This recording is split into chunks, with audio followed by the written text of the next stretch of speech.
लु मैले Chilima फर्काएँ film फर्काए म त फेरि प्रेसर रोगको रोगी हेर्नुहोस् ज्याप प्रेसरले भेटो र म एमालेको डाक्टरको हातमा पऱ्यो भने के होला चुनाव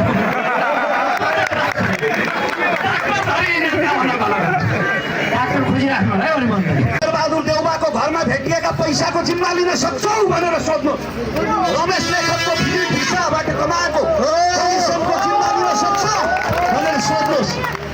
एमालेको सरकार हुँदा शेरबहादुर देउबा जोडिएका आजु भाउजूहरू जोडिएका भुटानी सेना अधिकाण्ड अधिकाण्डको कहिले छानबिन हुन्छ काङ्ग्रेसको सरकार आउँदा कहिले ओली जोडिएका गिरिबन्धु जस्ता काण्डको छानबिन हुन्छ हुँदैन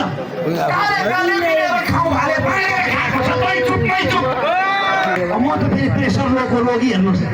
ज्याप प्रेसरले भेटो र म एमालेको डाक्टरको हातमा पऱ्यो भने के होला चुनाव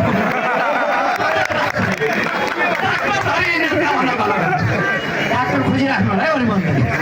तर यसपटक तपाईँले न्याय गर्नुपर्नेछ नेताको मात्रै होइन जनताको पनि परीक्षा हुनेवाला छ यो चोटि तपाईँको पनि परीक्षा हुनेवाला छ इमली रोपिकन बेलौती फल्ने नै इमली रोपीबाट बेलौती फल्ने नै तम्रो परीक्षा हुनेवाला छ यसपटक अघि विशाल भट्ट भाइले भन्नुभयो हो यो वास्तवमा दामोदर भण्डारी र हरिमोहन भण्डारीको लडाइँ होइन आमाको दुध पिउने र जेन्जी बच्चाको रगत पिउने बिचको लडाइँ हो यो लडाइँमा कसलाई जिताउने तम्रा हातमा छ तम्रो परीक्षा हुनेवाला छ यो पाला त्यस कारणले मलाई विश्वास छ जनता जनार्दन तपाईँले न्याय गर्नुहुनेछ यसपटक यो विश्वास म व्यक्त गर्न चाहन्छु र धेरै धन्यवाद दिँदै